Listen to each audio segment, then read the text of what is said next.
ଆଜି ଆସନ୍ତୁ ଆମ୍ଭେ ପରମେଶ୍ୱରଙ୍କ ସୃଷ୍ଟିର ଉଦ୍ଦେଶ୍ୟ ପଛରେ କାରଣ ଉପଦେଶ ଶୀର୍ଷକର ସହିତ ପରମେଶ୍ୱରଙ୍କ ବାକ୍ୟ ଅଧ୍ୟୟନ କରିବାର କିଛି ସମୟ ନେବା। ଏହି ଉପଦେଶ ମାଧ୍ୟମରେ ଆସନ୍ତୁ ଆମ୍ଭେ ପରମେଶ୍ୱରଙ୍କ ଆଶୀର୍ବାଦ ଗ୍ରହଣ କରିବା। ଦୁଇ ଭାଇ ଥିଲେ ଯେଉଁମାନେ ସହରରେ ଜନ୍ମ ହୋଇଥିଲେ ଏବଂ ସେଠାରେ ତାଙ୍କର ଲାଳନ ପାଳନ ହୋଇଥିଲା ଏବଂ ସେମାନେ କଦାପି ଗ୍ରାମାଞ୍ଚଳରେ ରହୁନଥିଲେ। ସେମାନଙ୍କୁ ଏହା ମଧ୍ୟ ଜଣାନଥିଲା କି ଚାଉଳର ଉତ୍ପାଦନ କିପରି କରାଯାଏ। ଦିନେ ଦୁଇ ଭାଇ ପରସ୍ପରକୁ କହିଲେ, ଆମ୍ଭେ ସହରରେ ଜନ୍ମ ହୋଇ ପାଳନ ପୋଷଣ ହୋଇଛୁ, ତେଣୁ ଆମ୍ଭେ ଗ୍ରାମାଞ୍ଚଳ ବିଷୟରେ କିଛି ଜାଣିନାହୁଁ। ଗ୍ରାମାଞ୍ଚଳ ଦେଇ ଯାତ୍ରା କରିବା କିପରି ହେବ? ଯେହେତୁ ସେମାନେ ଜାଣିନଥିଲେ କି ଗ୍ରାମାଞ୍ଚଳ କେଉଁ ପ୍ରକାରର ସ୍ଥାନ, ତେବେ ସେମାନେ ସେଠାକାର ଲୋକ ବା ସେମାନଙ୍କ ଦ୍ୱାରା କରାଯାଉଥିବା କାର୍ଯ୍ୟକଳାପ ବିଷୟରେ କିଛି ଜାଣିନଥିଲେ। ସେମାନେ କେବଳ ସେଠାରେ ଥିବା ଲୋକଙ୍କ ଜୀବନଶୈଳୀକୁ ଅନୁଭବ କରିବା ପାଇଁ ଗ୍ରାମାଞ୍ଚଳ ଯାତ୍ରାରେ ବାହାରିଗଲେ। ସେଠାରେ ପହଞ୍ଚିବାର ଅଳ୍ପ ସମୟ ପରେ ସେମାନେ ଲୋକମାନଙ୍କୁ ଏପରି କାର୍ଯ୍ୟ କରୁଥିବାର ଦେଖିଲେ ଯାହା ତାଙ୍କ ପାଇଁ ସମ୍ପୂର୍ଣ୍ଣ ଅପରିଚିତ ଥିଲା।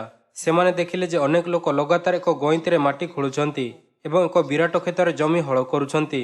ଯେହେତୁ ସେମାନେ ସହରରେ ଏହିପରି କିଛି ଦେଖିନଥିଲେ, ତେବେ ସେମାନେ ଯାହା କିଛି କରୁଥିଲେ ତାହା ଦ୍ୱାରା ସେମାନେ ଆକର୍ଷିତ ହୋଇଗଲେ ଏବଂ ସେମାନେ ସେମାନଙ୍କଠାରୁ ନିଜ ଆଖି ହଟାଇ ପାରିଲେ ନାହିଁ। ସେମାନେ କାହିଁକି ମାଟିକୁ ଓଲଟ ପାଲଟ କରୁଛନ୍ତି? ଦୁଇ ଭାଇଙ୍କୁ ଜଣାନଥିଲା ଯେ ସେମାନେ କାହିଁକି ଏପରି କରୁଛନ୍ତି। ପୁଣି କିଛି ସମୟ ପରେ ସେମାନେ ସେମାନଙ୍କୁ କ୍ଷେତରେ ଯାହାକୁ ସେମାନେ ହଳ କରିଥିଲେ ଗହମ ମଞ୍ଜି ଫିଙ୍ଗୁଥିବାର ଦେଖିଲେ। ସେମାନେ କାହିଁକି ସେହି ଗହମ ମଞ୍ଜିକୁ ସେଠାରେ ଫୋପାଡ଼ି ଦେଉଛନ୍ତି? କାରଣ ସେମାନେ ଅଜବ ଜିନିଷକୁ ଦେଖୁଥିଲେ ଯାହା ସେମାନେ ପୂର୍ବରୁ କେବେ ଅନୁଭବ କରିନଥିଲେ। ତେବେ ଜଣେ ଭାଇ ଏହା କହି ସହରକୁ ଫେରିଗଲା, ମୁଁ ଆଉ ଏହି ଅଜବ ଅଞ୍ଚଳରେ ରହିପାରିବି ନାହିଁ। ସାନ ଭାଇ ଏହା ଭାବି ଗ୍ରାମାଞ୍ଚଳରେ ରହିଲା, ଏଠାରେ ଲୋକମାନେ ଯାହା କରୁଛନ୍ତି ଏହା ଅତ୍ୟନ୍ତ ଅଦ୍ଭୁତ, କିନ୍ତୁ ଯେହେତୁ ମୁଁ ଆରମ୍ଭରୁ ଏଠାରେ ଅଛି, ତେବେ ଏହା ଦେଖିବା ପାଇଁ କି ଶେଷରେ କ'ଣ ହେବ ମୁଁ ଏଠାରେ ରହିବି। କିଛି ସମୟ ବିତିଯିବା ପରେ ବିରାଟ କ୍ଷେତରେ ଯେଉଁଠାରେ ଲୋକମାନେ ମାଟି ହଳ କରିଥିଲେ ଏବଂ ଏହାକୁ ଓଲଟ ପାଲଟ କରିଥିଲେ, ସତେଜ ସବୁଜ ପତ୍ର ବଢ଼ିବାକୁ ଲାଗିଲା। ସମଗ୍ର କ୍ଷେତରେ ସବୁଜ ପତ୍ରରେ ଅଙ୍କୁରିତ ଥିଲା। ସାନ ଭାଇ ଏହି ଦୃଶ୍ୟ ଦେଖି ବହୁତ ଆଶ୍ଚର୍ଯ୍ୟ ହୋଇଗଲେ। ଏହା ବାସ୍ତବରେ ଏକ ରହସ୍ୟମୟ ଘଟଣା। ଏହା କିପରି ସମ୍ଭବ ହୋଇପାରେ? ସେ ତାଙ୍କ ବଡ଼ ଭାଇକୁ ଏକ ଚିଠି ପଠାଇଲେ ଯିଏ ସହରକୁ ଫେରିଗଲା। ସେ ଲେଖିଲା, ମୁଁ ବର୍ତ୍ତମାନ ଏଠାରେ ଏକ ଅଦ୍ଭୁତ ଚମତ୍କାର ଦେଖୁଅଛି। ଯେଉଁ ନିଛାଟିଆ କ୍ଷେତ୍ରକୁ ତୁମ୍ଭେ ଆଉ ମୁଁ ଏଠାରେ ଦେଖିଥିଲେ, ବର୍ତ୍ତମାନ ତାହା ତାଜା ଘାସରେ ପରିପୂର୍ଣ୍ଣ। ତୁମକୁ ଫେରି ଆସିନି ଯେ ଏହାକୁ ଦେଖିବାକୁ ପଡ଼ିବ। ଏହା ପ୍ରକୃତରେ ଅବିଶ୍ୱସନୀୟ। ତେଣୁ ତାଙ୍କ ବଡ଼ ଭାଇ ଯିଏ ସହରକୁ ଫେରିଥିଲେ ଗ୍ରାମାଞ୍ଚଳକୁ ଫେରିଗଲେ। ସେ ଆଶ୍ଚର୍ଯ୍ୟ ହେଲେ, ସେହି ନିଛାଟିଆ ଭୂମି କିପରି ଏପରି ସ୍ଥାନରେ ପରିଣତ ହୋଇପାରିବ, ସତେ ଯେପରି ସବୁ ସ୍ଥାନରେ ସବୁଜ ଦରିରେ ଆଚ୍ଛାଦିତ ହୋଇଅଛି। ସେ ବହୁତ ଆଶ୍ଚର୍ଯ୍ୟ ହେଲେ। ଦୁଇ ଭାଇ ସେଠାରେ ଟିକିଏ ଅଧିକ ସମୟ ବିତାଇଲେ। ପୁଣି ହଠାତ୍ ଭୂମି ଯାହା ସବୁଜ ରଙ୍ଗରେ ଆଚ୍ଛାଦିତ ହୋଇଥିଲା ସୁନେଲି ହେବାକୁ ଲାଗିଲା। ପୁଣି ଥରେ ସେମାନେ ନିଜ ଆଖିରେ ଠିକ୍ ସାମ୍ନାରେ ଘଟୁଥିବା ଚମତ୍କାର ଦ୍ୱାରା ବିସ୍ମିତ ହୋଇଗଲେ। ସେମାନେ ଆଶ୍ଚର୍ଯ୍ୟ ହୋଇ ଦେଖୁଥିଲେ, ଏହା ଅବିଶ୍ୱସନୀୟ। ସବୁଜ ଉଦ୍ଭିଦ ହଠାତ୍ କିପରି ସୁନେଲିରେ ପରିଣତ ହୋଇପାରିବ? କେହି ସେଗୁଡ଼ିକ ରଙ୍ଗ କରିନଥିଲେ। ଏହା ପ୍ରକୃତରେ ଆଶ୍ଚର୍ଯ୍ୟଜନକ। କିନ୍ତୁ କିଛି ସମୟ ପରେ କୃଷକମାନେ ତାଙ୍କର ଦା ଧରି ଆସିଲେ ଏବଂ ସେଗୁଡ଼ିକୁ କାଟିବା ଆରମ୍ଭ କଲେ। ଯଦିଓ ହିଁ ଦୁଇ ଭାଇଙ୍କ ଆଖିରେ ଏପରି ଦେଖାଯାଉଥିଲା ଯେ କୃଷକମାନେ ସେଗୁଡ଼ିକୁ ନଷ୍ଟ କରୁଥିଲେ, କିନ୍ତୁ ବାସ୍ତବରେ ସେମାନେ କେବଳ ସେଗୁଡ଼ିକୁ କାଟୁଥିଲେ। ଉଭୟ ଭାଇ ସେଗୁଡ଼ିକୁ ବିନା ଦ୍ୱିଧାରେ ସୁନ୍ଦର ଉଦ୍ଭିଦକୁ ଯାହା ସେମାନେ ବୃଦ୍ଧି କରିଥିଲେ, କେବଳ ସେଗୁଡ଼ିକୁ ବୃଦ୍ଧି କରିବା ପରିବର୍ତ୍ତେ ନଷ୍ଟ କରୁଥିବାର ଦେଖି ପୁଣି ଥରେ ଚିନ୍ତାରେ ପଡ଼ିଗଲେ। ସେଗୁଡ଼ିକୁ ବୃଦ୍ଧି କରିବା ବହୁତ କଷ୍ଟସାଧ୍ୟ ଥିଲା। ବର୍ତ୍ତମାନ ସେମାନେ କିପରି ଏତେ ସହଜରେ ବିନାଶ କରିପାରିବେ? ତେବେ ବଡ଼ ଭାଇ କହିଲା, ମୁଁ ବୁଝିପାରୁନାହିଁ ଗ୍ରାମାଞ୍ଚଳରେ କ'ଣ ଚାଲିଛି। ମୁଁ ଏପରି ବିଚିତ୍ର ଲୋକଙ୍କ ସହ ରହିବାକୁ ଚାହୁଁନାହିଁ। ଆଉ ସେ ସହରକୁ ଫେରିଗଲା। କିନ୍ତୁ ସାନ ଭାଇ ଏହା ବିଷୟରେ ଗଭୀର ଭାବରେ ଚିନ୍ତା କଲା ଏବଂ ସମାପ୍ତି ବାହାର କଲା। ଯେହେତୁ ମୁଁ ଏହି ଯାତ୍ରା ଆରମ୍ଭ କରିସାରିଛି, ତେଣୁ ମୁଁ ଏହା ଜାଣିବା ପାଇଁ କି ଶେଷରେ କ'ଣ ଘଟିବ ତାହା ମୁଁ ଦେଖିବି। କୃଷକମାନେ ଗହମ ଅମଳ ଜାରି ରଖିଲେ ଏବଂ ସାନ ଭାଇ ଗହମର କେଶକୁ ଅଖା ଭିତରେ ପୂରାଇ ସେମାନଙ୍କୁ ସାହାଯ୍ୟ କରିବା ଆରମ୍ଭ କଲା। କଟା ଗହମକୁ ଗୋଦାମରେ ରଖିବା ବେଳେ ସାନ ଭାଇ ସେହି ଚାଷୀମାନଙ୍କ କାର୍ଯ୍ୟକୁ ପ୍ରଶଂସା କରିବା ଆରମ୍ଭ କଲା ଯେଉଁମାନେ ମଞ୍ଜି ବୁଣିଲେ ଏବଂ ଗହମ ଅମଳ କଲେ। ଏବଂ ସେ କୃଷକଙ୍କ ଉଦ୍ୟମକୁ ପ୍ରଶଂସା କରିବାରେ ସକ୍ଷମ ହୋଇଥିଲେ, ଯାହା ସେ ଏବଂ ତାଙ୍କ ବଡ଼ ଭାଇ ପୂର୍ବରୁ ବୁଝି ନଥିଲେ। ସେ ବୁଝିପାରିଲା ଯେ ସେମାନେ କାହିଁକି ମାଟି ଖୋଳିଲେ, ଗହମର ବିହନକୁ ସେହି ମାଟିରେ କାହିଁକି ଫୋପାଡ଼ି ଦେଲେ ଏବଂ ତାପରେ ଗହମ କାଟିଲେ।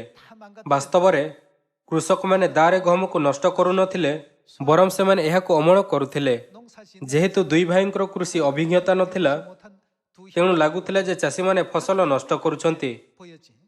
ସେମାନେ ଜାଣିବାକୁ ପାଇଲେ ଯେ କୃଷକମାନେ ସେମାନଙ୍କ ଜୀବନ ସାରା ଏହି କାର୍ଯ୍ୟକଳାପଗୁଡ଼ିକ ବର୍ଷକୁ ବର୍ଷ ପୁନରାବୃତ୍ତି ଜାରି ରଖନ୍ତି। ଶେଷରେ ସେ ଫସଲର ଅମଳ ପ୍ରକ୍ରିୟାକୁ ବୁଝିପାରିଲା, ଯାହା କୃଷକମାନେ ସାରା ଜୀବନ କରନ୍ତି। ସେହିପରି ଯେତେବେଳେ ପରମେଶ୍ୱରଙ୍କ କାର୍ଯ୍ୟ ବିଷୟରେ କଥା ଆସେ, ତେବେ ଲୋକମାନଙ୍କୁ ତାଙ୍କର କାର୍ଯ୍ୟର ପ୍ରକୃତ ଗଭୀରତାକୁ ଅନୁଭବ ହୋଇନାହିଁ, କାରଣ ସେମାନେ ଏହା ପୂର୍ବରୁ ଦେଖିନାହାନ୍ତି। କିନ୍ତୁ ପରମେଶ୍ୱର ଯାହା କିଛି ମଧ୍ୟ କରନ୍ତି ତାହା ପଛରେ ନିଶ୍ଚିତ ଭାବରେ ଏକ କାରଣ ଅଛି। କୃଷକମାନେ ମାଟି ଖୋଳିବା ଏବଂ ତାପରେ ବିହନ ବୁଣିବାର ପଛରେ ଏକ କାରଣ ଅଛି।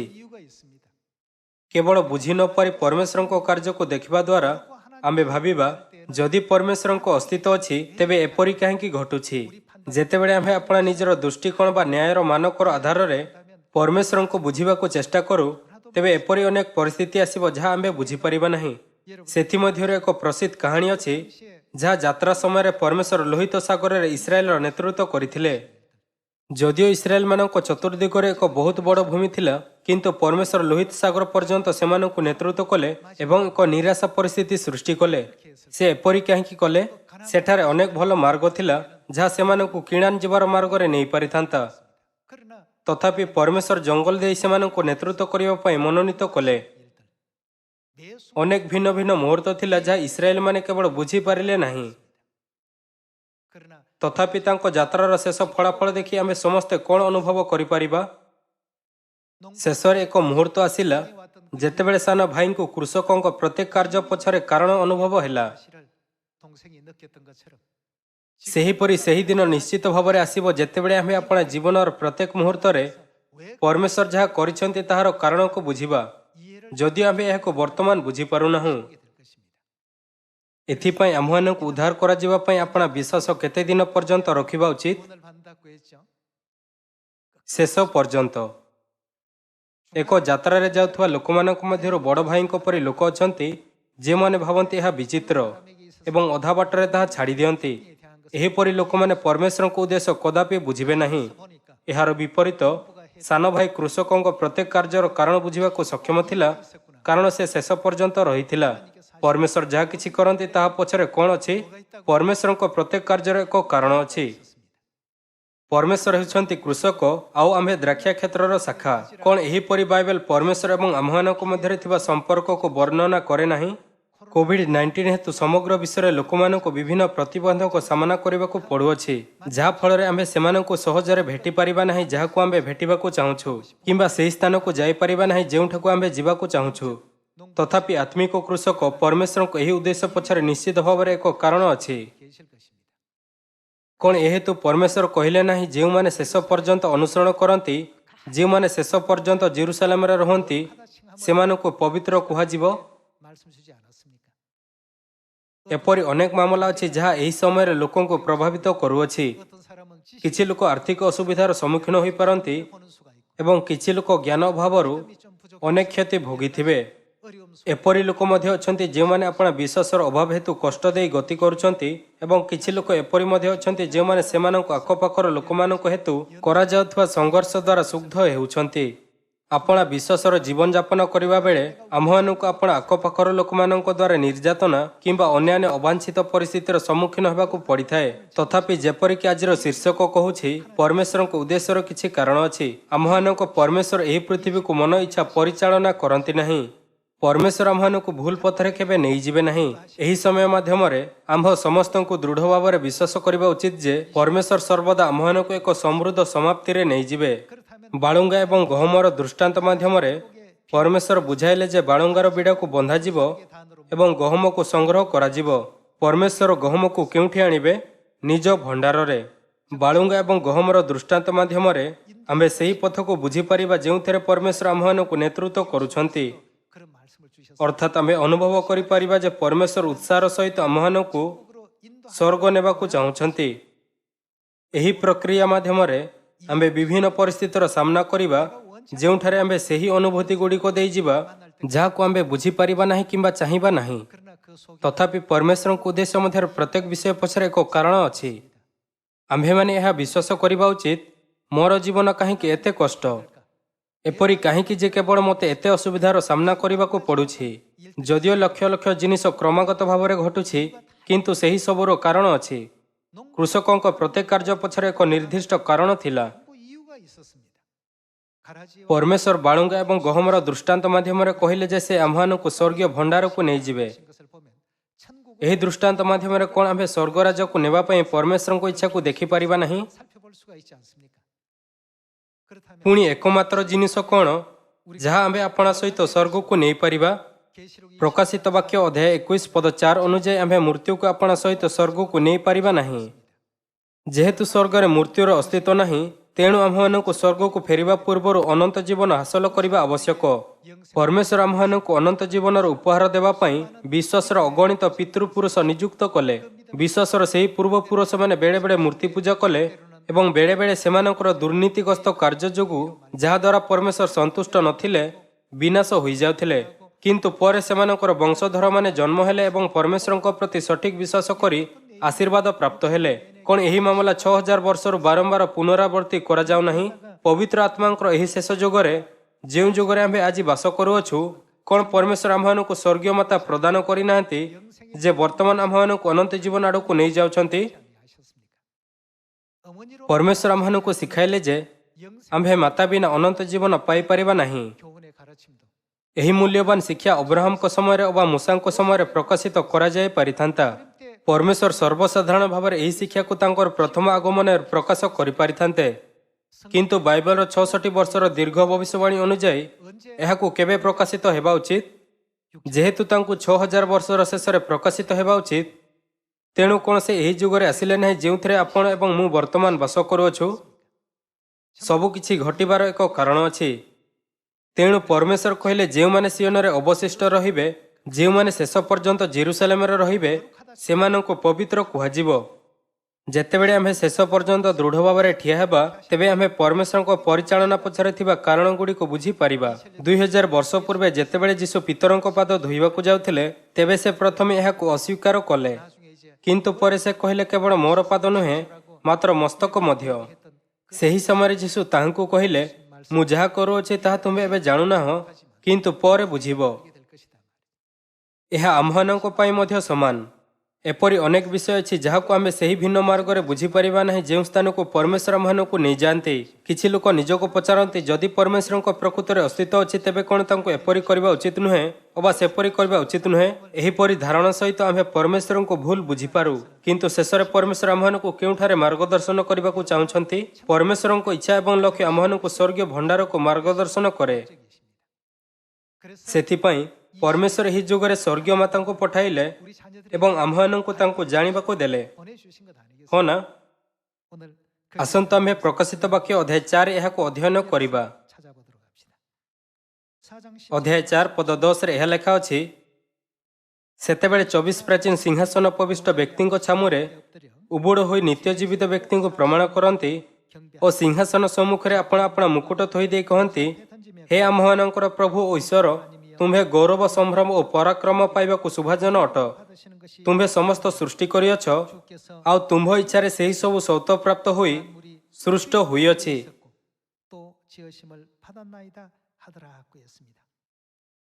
ଯେତେବେଳେ ବି ମୁଁ ଏହି ପଦ ପଢ଼ିଥାଏ, ଏହା ଅତ୍ୟନ୍ତ ଅନୁଗ୍ରହପୂର୍ଣ୍ଣ ଏବଂ ରହସ୍ୟମୟ। ତୁମ୍ଭ ଇଚ୍ଛାରେ ସେହି ସବୁ ସୌତପ୍ରାପ୍ତ ହୋଇ ସୃଷ୍ଟ ହୋଇଅଛି।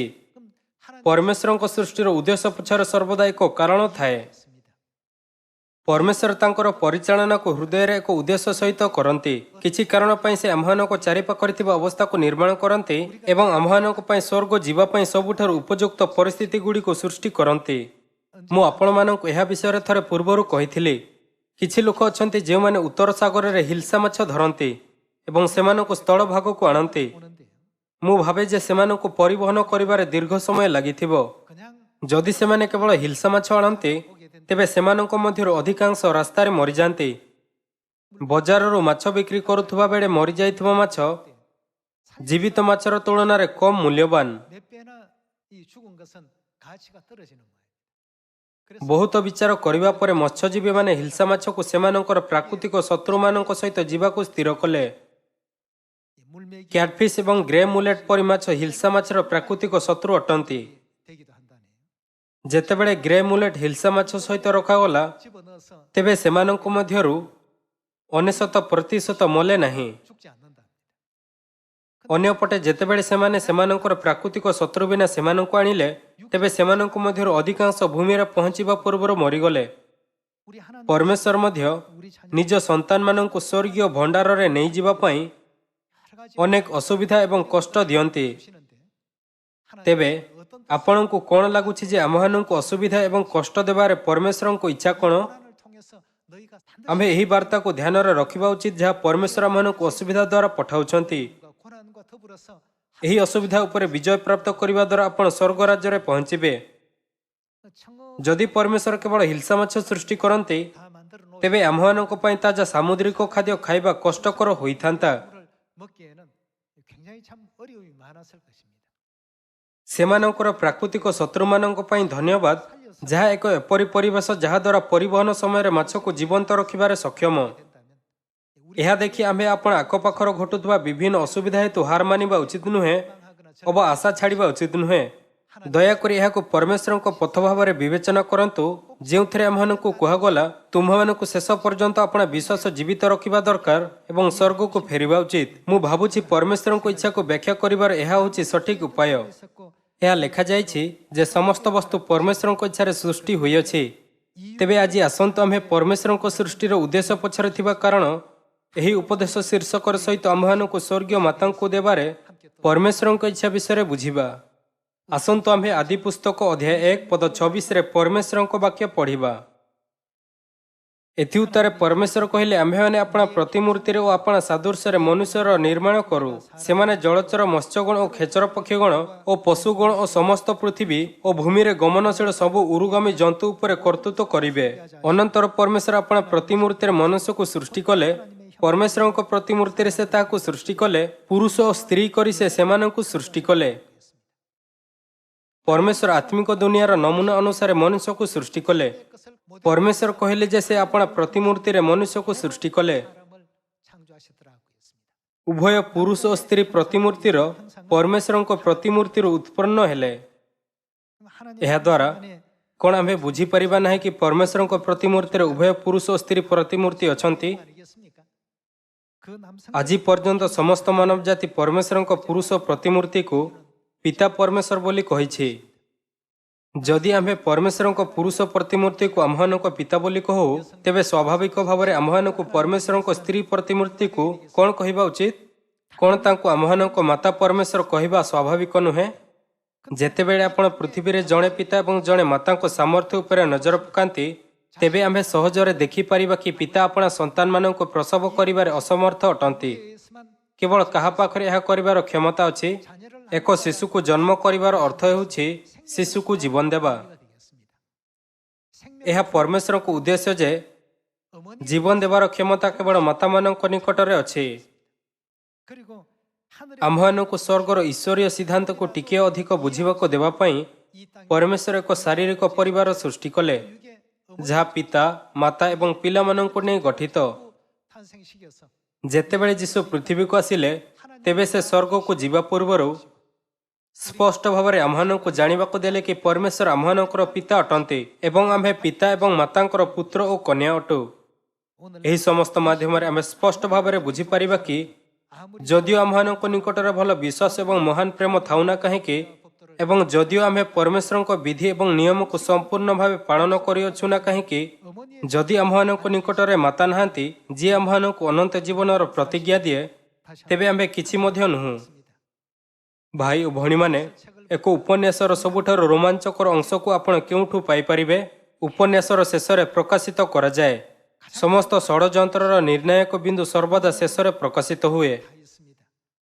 ସେହିପରି ଭାବରେ ଯେତେବେଳେ ଆମ୍ଭେ ଶେଷ ପର୍ଯ୍ୟନ୍ତ ଆପଣା ବିଶ୍ୱାସ ଉପରେ ଦୃଢ଼ ଭାବରେ ଠିଆ ହେବା, ତେବେ ଆମ୍ଭେ ବୁଝିପାରିବା ଯେ ଏହିପରି ଘଟଣା କାହିଁକି ଘଟିଲା। 일들이 ଆମ୍ଭେ ଏହି ସମାପ୍ତି ବାହାର କରିବା ଯେ ସବୁକିଛି ପରମେଶ୍ୱରଙ୍କ ଦ୍ୱାରା କରାଯାଉଥିଲା ଏବଂ ଏହିସବୁ କରିବା ପାଇଁ ତାଙ୍କର ଏକ ନିର୍ଦ୍ଦିଷ୍ଟ ଉଦ୍ଦେଶ୍ୟ ଥିଲା। 요한 ଆସନ୍ତୁ ଆମ୍ଭେ ପ୍ରକାଶିତ ବାକ୍ୟ ଅଧ୍ୟାୟ 21ରେ ପରମେଶ୍ୱରଙ୍କ ବାକ୍ୟ ଦେଖିବା। 21장 ଅଧ୍ୟାୟ 21 ପଦ 9। ତତ୍ପରେ ଯେଉଁ ସପ୍ତଦୂତ ଶେଷ ସପ୍ତକ୍ଳେଶରେ ପରିପୂର୍ଣ୍ଣ ସପ୍ତପାତ୍ର ଧରିଥିଲେ, ସେମାନଙ୍କ ମଧ୍ୟରୁ ଜଣେ ଆସି ମୋତେ କହିଲେ, ଏଠାକୁ ଆସ, ମୁଁ ତୁମ୍ଭକୁ ସେହି କନ୍ୟା ଅର୍ଥାତ୍ ମେଷଶାବକଙ୍କ ଭାର୍ଯ୍ୟାକୁ ଦେଖାଇବି। ଏଠାରେ ମେଷଶାବକଙ୍କ ଅର୍ଥ ଖ୍ରୀଷ୍ଟ। 그리스도를 ହଁ ନା? 하죠. ମୁଁ ତୁମ୍ଭକୁ ମେଷଶାବକଙ୍କ ଭାର୍ଯ୍ୟାକୁ ଦେଖାଇବି। 보이리라 하고 ସେଥିରେ ସେ ମୋତେ ଆତ୍ମାରେ ଗୋଟିଏ ବୃହତ ଉଚ୍ଚ ପର୍ବତକୁ ଘେନିଯାଇ ପବିତ୍ର ନଗରୀ ଜେରୁସାଲେମକୁ ଦେଖାଇଲେ। 또는 ତାହା ସ୍ୱର୍ଗରୁ ଈଶ୍ୱରଙ୍କ ନିକଟରୁ ଅବତରଣ କରୁଥିଲା। 거라고 했습니다. ଏହା କହିବା ପରେ ମୁଁ ତୁମ୍ଭକୁ ସେହି କନ୍ୟା ଅର୍ଥାତ୍ ମେଷଶାବକଙ୍କ ଭାର୍ଯ୍ୟାକୁ ଦେଖାଇବି। ସ୍ୱର୍ଗଦୂତ ଯୋହନଙ୍କୁ ପବିତ୍ର ନଗରୀ ଜେରୁସାଲେମକୁ ଦେଖାଇଲେ। 보여주었더라고 했습니다. 그럼 요한이 ଜେରୁସାଲେମ ଯାହାକୁ ଯୋହନ ଦେଖିଥିଲେ, ବାଇବଲରେ କାହାକୁ ସୂଚିତ କରେ? 나타낸 말씀인지 갈라디아 ଆସନ୍ତୁ ଆମ୍ଭେ ଗାଲାତୀୟ ଅଧ୍ୟାୟ 4 ଖୋଲିବା। 26절 ପଦ 26। କିନ୍ତୁ ଉର୍ଦ୍ଧ୍ୱସ୍ଥ ଜେରୁସାଲେମ ସ୍ୱାଧୀନା ସେ କିଏ? ସେ ଆମ୍ଭମାନଙ୍କ ଜନନୀ। 곧 ଆମିନ୍। 아멘입니다. 위에 있는 ସ୍ୱର୍ଗର ଜେରୁସାଲେମ ସ୍ୱାଧୀନା 자니 우리 ସେ ଆମ୍ଭମାନଙ୍କ ଜନନୀ। ପରମେଶ୍ୱର କନ୍ୟା ମେଷଶାବକଙ୍କ ଭାର୍ଯ୍ୟାକୁ ଦେଖାଇଲେ। 보여주신 ମେଷଶାବକଙ୍କ ସେହି କନ୍ୟା ଯାହାକୁ ପରମେଶ୍ୱର ଯୋହନଙ୍କୁ ଦେଖାଇଥିଲେ, ସେ 예루살렘. ଜେରୁସାଲେମ ଥିଲେ। 근데 ତେଣୁ ବାଇବେଲ ସେଠାରେ ଉତ୍ତର ଦେଇନାହିଁ କି ଏହି ଜେରୁସାଲେମ କିଏ। 갈라디아 ତଥାପି ଗାଲାତୀୟଙ୍କ ପୁସ୍ତକ 위에 있는 예루살렘 ଅଧ୍ୟାୟ 4ରେ ଯୋଡ଼ା ବାକ୍ୟ ଦ୍ୱାରା ଆମ୍ଭେ ଯୋଡ଼ିପାରିବା ଯେ 어머니를 뜻하고 있다. ଉର୍ଦ୍ଧ୍ୱସ୍ଥ ଜେରୁସାଲେମ ଆମ୍ଭମାନଙ୍କ ମାତାଙ୍କୁ ସଂକେତ କରେ। 다시 말해 ଅନ୍ୟ ଶବ୍ଦରେ ଯେପରି ଶାରୀରିକ ଜୀବନ ଶାରୀରିକ ମାତାମାନଙ୍କ ଦ୍ୱାରା ଦିଆଯାଏ, 주어지게 되는 것처럼 ଠିକ୍ ସେପରି ଆମ୍ଭମାନଙ୍କ 영의 ଆତ୍ମିକ ମାତାଙ୍କ ବିନା ଆତ୍ମିକ ଅନନ୍ତ ଜୀବନ କଦାପି ଦିଆଯାଇପାରିବ ନାହିଁ। 수 없다는 ସିଓନର ସମସ୍ତ ସନ୍ତାନମାନଙ୍କ ପାଇଁ ଏହି ସତ୍ୟକୁ ଅନୁଭବ କରିବା ଅତ୍ୟନ୍ତ ଗୁରୁତ୍ୱପୂର୍ଣ୍ଣ। 영생이 우리에게 ଯଦି ଆମ୍ଭମାନଙ୍କୁ ଅନନ୍ତ ଜୀବନ ଦିଆଯାଏ ନାହିଁ, ତେବେ କ'ଣ ଆମ୍ଭେ ସ୍ୱର୍ଗକୁ ଯାଇପାରିବା? 수 있습니까? ଆମ୍ଭେ ସେଠାକୁ କାହିଁକି ଯାଇପାରିବା ନାହିଁ? ସ୍ୱର୍ଗ ଏକ ଏପରି ଦୁନିଆ ଯେଉଁଠାରେ କୌଣସି ମୃତ୍ୟୁ ନାହିଁ। କେହି ମଧ୍ୟ ଅନନ୍ତ ଜୀବନ ପାଇବା ବିନା ସେହି ଦୁନିଆକୁ ଯାଇପାରିବ ନାହିଁ ଯେଉଁଠାରେ କୌଣସି ମୃତ୍ୟୁ ନାହିଁ। ଆମ୍ଭମାନଙ୍କୁ ଏହା ବୁଝିବାକୁ ହେବ ଯେ ମାତା ପରମେଶ୍ୱର କାହିଁକି ଏହି ଶେଷ ଯୁଗରେ ପ୍ରକଟ ହୋଇଛନ୍ତି ଏବଂ ସେ କାହିଁକି ପିତାଙ୍କ ସହିତ ଆସିଛନ୍ତି ଏବଂ ନିଜ ସନ୍ତାନମାନଙ୍କୁ ସିଓନକୁ ଆସିବାକୁ ଆହ୍ୱାନ କରୁଛନ୍ତି। 불러주고 계시 ଏହି ଯୁଗରେ ସମଗ୍ର ବିଶ୍ୱରେ କୌଣସି ଏପରି ଚର୍ଚ୍ଚ ନାହିଁ ଯାହା ପିତା ପରମେଶ୍ୱରଙ୍କ ସହିତ ମାତା ପରମେଶ୍ୱରଙ୍କ ଉପରେ ମଧ୍ୟ ବିଶ୍ୱାସ କରେ। 없습니다. 그래서 ତେଣୁ ମୁଁ ବିଶ୍ୱାସ କରେ ଯେ ଏହି ଯୁଗରେ ଆମମାନଙ୍କୁ ଯୀଶୁଙ୍କ ପ୍ରଥମ ଆଗମନ ସମୟର ପ୍ରେରିତମାନେ 돼 있어서 ଏବଂ ଭବିଷ୍ୟତ ବକ୍ତାମାନଙ୍କ ପରି ବିଶ୍ୱାସ ପଥରେ ଚାଲିବା ଉଚିତ। ସେମାନେ ଯୀଶୁଙ୍କ ସାକ୍ଷ୍ୟ ଦେବା ପାଇଁ ଆପଣ ଜୀବନକୁ ସମର୍ପିତ କରିଦେଲେ। ଆମ୍ଭେ ମଧ୍ୟ ସମୀରଣ ଏବଂ ପୃଥିବୀର ପ୍ରାନ୍ତ ପର୍ଯ୍ୟନ୍ତ ମାତା ପରମେଶ୍ୱରଙ୍କ ଉପରେ ଆମମାନଙ୍କ ବିଶ୍ୱାସ ପ୍ରଚାର କରିବା ଉଚିତ। ଆସନ୍ତୁ ଆମ୍ଭେ ଏବ୍ରୀ ପୁସ୍ତକ ଅଧ୍ୟାୟ 11 ପଦ 32କୁ ଯିବା। 내가 ଆଉ ଅଧିକ କ'ଣ କହିବି? 기도온 ଗିଦିଓନ, ବାରକ, ସାମେସାନ, ଜିପ୍ତିହ, ଦାଉଦ, ସାମୁଏଲ ଓ ଭାବବାଦୀମାନଙ୍କ ବିଷୟ ଯଦି ମୁଁ ବର୍ଣ୍ଣନା କରେ, ତେବେ ସମୟ ଅଣ୍ଟିବ ନାହିଁ। 나라를 ବିଶ୍ୱାସ ଦ୍ୱାରା ସେମାନେ ରାଜ୍ୟଗୁଡ଼ିକୁ ଜୟ କଲେ, ଧର୍ମ ସାଧନ କଲେ, ପ୍ରତିଜ୍ଞାର ଫଳ ପ୍ରାପ୍ତ ହେଲେ, ସିଂହମାନଙ୍କ ମୁଖ ବନ୍ଦ କଲେ, ଅଗ୍ନିର ତେଜ ନିବାରଣ କଲେ, ଖଡ୍ଗଧାରରୁ ରକ୍ଷା ପାଇଲେ, ଦୁର୍ବଳ ସମୟରେ ସବଳ ହେଲେ, ଯୁଦ୍ଧରେ ବିଜୟ ହେଲେ, 전쟁에 ପୁଣି ବିଜାତୀୟମାନଙ୍କର ସୈନ୍ୟମାନଙ୍କୁ ବିତାଡ଼ିତ କଲେ। 치기도 하며 ସ୍ତ୍ରୀ ଲୋକମାନେ ଆପଣା ଆପଣା ମୃତ୍ୟୁମାନଙ୍କୁ ପୁନରୁତ୍ଥାନ ଦ୍ୱାରା ପ୍ରାପ୍ତ ହେଲେ, ଅନ୍ୟମାନେ ଉତ୍କୃଷ୍ଟତର ପୁନରୁତ୍ଥାନ ପ୍ରାପ୍ତ ହେବା ନିମନ୍ତେ ଉଦ୍ଧାର ପାଇବାକୁ ଇଚ୍ଛା ନ କରି ମହାଯନ୍ତ୍ରଣା ଭୋଗ କଲେ। 면하지 아니하였더라고 했어요. ପିତାଙ୍କ ପ୍ରତି ସେମାନଙ୍କର ବିଶ୍ୱାସ ବାସ୍ତବରେ ଅଦ୍ଭୁତ ଥିଲା। 30 ପଦ 36। 보시면 ଅନ୍ୟମାନେ ବିଦ୍ରୂପ, କୋରଡ଼ା ପ୍ରହାର 찍질뿐 ଓ 아니라 ବନ୍ଧନ ଓ କାରାବାସ ଦ୍ୱାରା ସୁଦ୍ଧା ପରୀକ୍ଷିତ ହେଲେ। 받았으며 କେହି ଅବା ପ୍ରସ୍ତାରାଘାତରେ ହତ, କେହି ଅବା ନିର୍ଯାତିତ, କେହି କରତ ଦ୍ୱାରା ଦ୍ୱିଖଣ୍ଡିତ, 양과 ପୁଣି କେହି ଅବା ଖଡ୍ଗ ଦ୍ୱାରା ନିହିତ ହେଲେ। କେହି କେହି ମେଷ ଓ ଛାଗଳର ଚର୍ମରେ ଆଚ୍ଛାଦିତ, ଅଭାବଗ୍ରସ୍ତ, କ୍ଳିଷ୍ଟ 감당치 못하도다. ଓ ନିଗ୍ରହ ପ୍ରାପ୍ତ ହୋଇ ପ୍ରାନ୍ତର ପର୍ବତ ଗୁହା ପୁଣି ପୃଥିବୀର ଗୋହର ଭ୍ରମଣ କଲେ। ଜଗତ ସେମାନଙ୍କର ଯୋଗ୍ୟ ନଥିଲା। ବିଶ୍ୱାସ ଦ୍ୱାରା ଏହି ସମସ୍ତେ ସୁଖ୍ୟାତି ଲାଭ କରି ସୁଦ୍ଧା ପ୍ରତିଜ୍ଞାର ଫଳ ପ୍ରାପ୍ତ ହେଲେ ନାହିଁ, ଯେଣୁ ଈଶ୍ୱର ଆମ୍ଭମାନଙ୍କ ନିମନ୍ତେ ଉତ୍କୃଷ୍ଟତର ବିଷୟ ପ୍ରସ୍ତୁତ କରି ରଖିଥିଲେ, ଯେପରି ସେମାନେ ଆମ୍ଭମାନଙ୍କ ବିନା ସିଦ୍ଧି ଲାଭ ନ କରନ୍ତି। ଯଦିଓ ତାଙ୍କର ବିଶ୍ୱାସ ପ୍ରକୃତରେ ପ୍ରଭାବଶାଳୀ ଥିଲା, କିନ୍ତୁ କ'ଣ ସେମାନଙ୍କୁ ମାତା ପରମେଶ୍ୱରଙ୍କୁ ଗ୍ରହଣ କରିବାର ସୁଯୋଗ ମିଳିଲା? ସେମାନେ କେବଳ ଏକ ପ୍ରକାଶନ, ଏକ ଦର୍ଶନ ଏବଂ ଦୃଷ୍ଟାନ୍ତ ମାଧ୍ୟମରେ ସ୍ୱର୍ଗୀୟ ମାତାଙ୍କୁ ଭେଟିବାକୁ ସକ୍ଷମ ହୋଇଥିଲେ। କିନ୍ତୁ ଆମ୍ଭେ ସେହି ଯୁଗରେ ବାସ କରୁଅଛୁ ଯେତେବେଳେ ଆମ୍ଭେ ବାସ୍ତବରେ ପରମେଶ୍ୱର ଅର୍ଥାତ୍ ସ୍ୱର୍ଗୀୟ ପିତାଙ୍କ ସହିତ ସ୍ୱର୍ଗୀୟ ମାତାଙ୍କୁ ଭେଟିପାରିବା ଯିଏ ଶରୀରରେ ଆସିଛନ୍ତି। ଏହା ଲେଖା ଅଛି, ସେମାନେ ଆମ୍ଭମାନଙ୍କ ବିନା ସିଦ୍ଧି ଲାଭ ନ କରନ୍ତି। 없게 될 것이다 하고 있습니다. କ'ଣ ଆମ୍ଭେ ପ୍ରେରିତମାନଙ୍କ ଅପେକ୍ଷା ଭଲ? 더 나은 점이 있습니까? କ'ଣ ଆମ୍ଭେ ସେହି ପ୍ରେରିତମାନଙ୍କ ଅପେକ୍ଷା ଭଲ ଯେଉଁମାନେ ଏତେ ବଡ଼ ଅସୁବିଧା ଏବଂ ନିର୍ଯାତନାକୁ ପରାସ୍ତ କରି ସହ୍ୟ କଲେ? ଆମ୍ଭମାନଙ୍କ ବିଷୟରେ ସେମାନଙ୍କ ଅପେକ୍ଷା ଭଲ କେବଳ ଏହି ତଥ୍ୟ ଯେ ଆମ୍ଭେ ମାତାଙ୍କ ସହିତ ସାକ୍ଷାତ ହୋଇଅଛୁ 대한 믿음을 ଏବଂ ଆମ୍ଭମାନଙ୍କୁ ମାତାଙ୍କ ଉପରେ ବିଶ୍ୱାସ ଅଛି। ଏହି ଏକମାତ୍ର ବିଷୟ ଯାହା ଆମ୍ଭମାନଙ୍କୁ ଭିନ୍ନ କରେ। ସେଥିପାଇଁ ପରମେଶ୍ୱର ସେହି ଲୋକମାନଙ୍କୁ ଯେଉଁମାନେ ମାତା ପରମେଶ୍ୱରଙ୍କ ଉପରେ ବିଶ୍ୱାସ କରନ୍ତି ପ୍ରତିଜ୍ଞାର ସନ୍ତାନ କହିଲେ। 주셨는데요. 그 କ'ଣ ଏହି ପ୍ରତିଜ୍ଞା ଅନନ୍ତ ଜୀବନ ନୁହେଁ? 영원한 생명 아니겠습니까? ପ୍ରକୃତ ଜୀବନ ସେହି ସମୟରେ ଦିଆଯାଇପାରିବ ଯେତେବେଳେ ଆମ୍ଭମାନଙ୍କ ନିକଟରେ ମାତା ଥାନ୍ତି। 어머니가 이 ମାତାମାନଙ୍କର ଅସ୍ତିତ୍ୱ ବିନା ଏହି ପୃଥିବୀରେ ଜୀବନର ଅସ୍ତିତ୍ୱ ନାହିଁ। 생명의 어떤 세계가 ଆମ୍ଭମାନଙ୍କୁ ସମ୍ପୂର୍ଣ୍ଣ ରୂପେ ସ୍ୱର୍ଗୀୟ ମାତାଙ୍କର ଆବଶ୍ୟକ ଅଛି। ଆସନ୍ତୁ ଆମ୍ଭେ ଗାଲାତୀୟ ପୁସ୍ତକ ଅଧ୍ୟାୟ 4 ପଦ 28 ଦେଖିବା।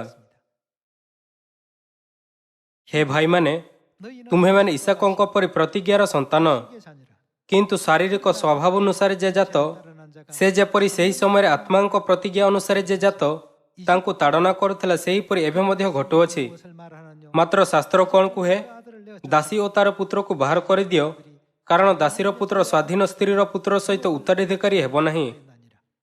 그런 ଅତଏବ ଭାଇମାନେ, ଆମ୍ଭେମାନେ ଦାସୀର ସନ୍ତାନ ନୁହଁ, କିନ୍ତୁ ସ୍ୱାଧୀନ ସ୍ତ୍ରୀର ସନ୍ତାନ। 자녀니라 하고 있습니다. ପରମେଶ୍ୱର ଆମ୍ଭମାନଙ୍କୁ ଇସ୍ମାଇଲ ଯେ ଦାସୀର ସନ୍ତାନ ଥିଲା ଏବଂ ଇସାକ ଯେ ସ୍ୱାଧୀନ ସ୍ତ୍ରୀର ସନ୍ତାନ ଥିଲା 그네 ବିଷୟରେ ଶିକ୍ଷା ଦିଅନ୍ତି, ଯାହାଦ୍ୱାରା ଏହି ଦୃଷ୍ଟାନ୍ତ ଦ୍ୱାରା ଆମ୍ଭେ ଜାଣିପାରିବା ଯେ 우리가 이삭과 ଆମ୍ଭେ ଇସାକଙ୍କ ପରି ପ୍ରତିଜ୍ଞାର ସନ୍ତାନ ଅଟୁ। 이삭 ଇସାକ ଜ୍ୟେଷ୍ଠ ପୁତ୍ରର ଅଧିକାରକୁ ପ୍ରାପ୍ତ କରିବାର ଯୋଗ୍ୟ ନଥିଲା। ଏହା ଏଥିପାଇଁ କାରଣ ଅବ୍ରାହମଙ୍କର ଜ୍ୟେଷ୍ଠ ପୁତ୍ର ଇସ୍ମାଇଲ ଥିଲା। ତଥାପି ପରମେଶ୍ୱର ଆମ୍ଭମାନଙ୍କୁ ଜାଣିବାକୁ ଦେଲେ କି ଇସ୍ମାଇଲ ଅବ୍ରାହମଙ୍କ ଶରୀରରୁ ଜନ୍ମିତ ପ୍ରଥମଜାତ ପୁତ୍ର ହୋଇପାରିବ ନାହିଁ। 사라로 말미암아 ବରଂ ଯେ ସାରାଙ୍କ ଦ୍ୱାରା ଜନ୍ମ ହୁଏ ସେ ଅବ୍ରାହମଙ୍କର ପ୍ରଥମଜାତ ପୁତ୍ର ଭାବରେ ଅଧିକାର ପାଇପାରିବ। 여러분 ପୁଣି ଆଜି ଅବ୍ରାହମଙ୍କ ସନ୍ତାନମାନଙ୍କୁ ପ୍ରତିଜ୍ଞାର ସନ୍ତାନ ହେବା ପାଇଁ କାହା ଦ୍ୱାରା ଜନ୍ମ ହେବା ଉଚିତ? 약속의 자녀가 된다는 뜻입니까? ଅବଶ୍ୟ ପିତାଙ୍କ ଉପରେ ଆମ୍ଭମାନଙ୍କର ସମ୍ପୂର୍ଣ୍ଣ ବିଶ୍ୱାସ ରହିବା ଉଚିତ, କିନ୍ତୁ ଆଉ କାହାଠାରେ ବିଶ୍ୱାସ କରିବା ଉଚିତ? ଆମ୍ଭେମାନେ ସାରାଙ୍କ ସନ୍ତାନ ହେବା ଉଚିତ, ଯାହାଙ୍କୁ ଆମ୍ଭମାନଙ୍କ ସ୍ୱର୍ଗୀୟ ମାତାଙ୍କୁ ଦର୍ଶାଏ। ଏକମାତ୍ର ସର୍ତ୍ତ ହେଉଛି ସ୍ୱର୍ଗୀୟ ମାତାଙ୍କର ସନ୍ତାନ ହେବା। 없습니다. ଇସାକଙ୍କୁ ପ୍ରଥମଜାତ ସନ୍ତାନ ଭାବରେ ଏହେତୁ ନିଯୁକ୍ତ କରାଯାଇନଥିଲା କାରଣ ସେ କୁଶଳ ଥିଲେ ଅବା ତା ପାଖରେ ଅନ୍ୟ କୌଣସି ଉଲ୍ଲେଖନୀୟ ଗୁଣ ଥିଲା। କ'ଣ ତାହାଙ୍କ ମାତା ସାରାଙ୍କ ଦ୍ୱାରା ଜନ୍ମ ହେବା ହିଁ ଏକମାତ୍ର କାରଣ ନଥିଲା, ଯାହାଫଳରେ ସେ ଅବ୍ରାହମଙ୍କ ପରିବାରର ଜ୍ୟେଷ୍ଠ ପୁତ୍ର ଏବଂ ଉତ୍ତରାଧିକାରୀ ହେଲେ, ଯେଉଁଥିପାଇଁ ସେ ତାଙ୍କ ପିତାଙ୍କ ସମସ୍ତ ସମ୍ପତ୍ତି ପ୍ରାପ୍ତ କରିବାର ଅଧିକାର ମିଳିଲା। 오늘 이 ଆଜି 시간에서 전국 ଆସନ୍ତୁ ଆମ୍ଭେ ସିଓନର ସମସ୍ତ ସନ୍ତାନ 자녀들이 아버지 ସ୍ୱର୍ଗୀୟ ପିତା ଏବଂ ସ୍ୱର୍ଗୀୟ ମାତାଙ୍କ ଉପରେ ଆପଣା ବିଶ୍ୱାସକୁ ମଜବୁତ କରିବା। 신앙들이 다 되어야 되겠습니다. 이 ଦୁନିଆର ସମସ୍ତ ଜିନିଷକୁ ସୃଷ୍ଟି କରିବା ସମୟରେ ପରମେଶ୍ୱର ସେଗୁଡ଼ିକୁ ଏକ ଉଦ୍ଦେଶ୍ୟ ସହିତ ସୃଷ୍ଟି କଲେ। 그 섭리에 ପରମେଶ୍ୱରଙ୍କ ସମସ୍ତ ଉଦ୍ଦେଶ୍ୟ ପଛରେ କିଛି କାରଣ ଅଛି। କାହାଣୀରେ ବର୍ଣ୍ଣିତ ଦୁଇ ଭାଇଙ୍କ ପରି ପରମେଶ୍ୱର କ'ଣ କରୁଛନ୍ତି ତାହା ଦୁନିଆ ବୁଝିପାରୁନାହିଁ। 모릅니다. ଲୋକମାନେ ପରମେଶ୍ୱରଙ୍କ ଉଦ୍ଦେଶ୍ୟକୁ ଏକ ସ୍ୱାଭାବିକ ବିଷୟ ଭାବି ଏହାକୁ ହାଲୁକା ଭାବରେ ଗ୍ରହଣ କରନ୍ତି। କିନ୍ତୁ ଯେତେବେଳେ ଆମେ ଆପଣା ଚାରିପାଖରେ ଘଟୁଥିବା ପ୍ରତ୍ୟେକ ଜିନିଷ ଉପରେ ନିକଟରୁ ଧ୍ୟାନ ଦେବା, ତେବେ ଏହା ପଛରେ ଏକ ନିର୍ଦ୍ଦିଷ୍ଟ ଉଦ୍ଦେଶ୍ୟ ଏବଂ କାରଣ ଅଛି। ଏହି ବର୍ଷ ମଧ୍ୟ ଆସନ୍ତୁ ଆମ୍ଭେ ସ୍ୱର୍ଗୀୟ ମାତାଙ୍କ ବିଷୟରେ ସମଗ୍ର ବିଶ୍ୱକୁ ଖୋଲାଖୋଲି ସାକ୍ଷ୍ୟ ଦେବା ଏବଂ ସେମାନଙ୍କୁ ହୃଦୟର ସହିତ ପ୍ରଶଂସା କରିବା। ଆସନ୍ତୁ ଆମ୍ଭେ ଆସୁଥିବା ଯେକୌଣସି ଅସୁବିଧା ଏବଂ କଷ୍ଟରୁ ଦୂରେଇ ଯିବା ନାହିଁ। ଏହା ପରିବର୍ତ୍ତେ ଆମ୍ଭମାନଙ୍କୁ ସେହି ସ୍ୱର୍ଗୀୟ ସନ୍ତାନ ହେବା ଉଚିତ, ଯେଉଁମାନେ ସମସ୍ତ କଷ୍ଟକୁ ପରାସ୍ତ କରି ପରମେଶ୍ୱରଙ୍କ ଠାରୁ ଆହୁରି ଅଧିକ ଆଶୀର୍ବାଦ ପାଇପାରିବେ। ଆଶା କରୁଅଛି ଯେ ଆପଣଙ୍କୁ ଅଧିକ ଅନୁଗ୍ରହ ପ୍ରାପ୍ତ ହୋଇଅଛି। ମୁଁ ଏହି ଉପଦେଶ ଶେଷ କରିବାକୁ ଚାହୁଁଛି। ଆପଣଙ୍କୁ ବହୁତ ଧନ୍ୟବାଦ।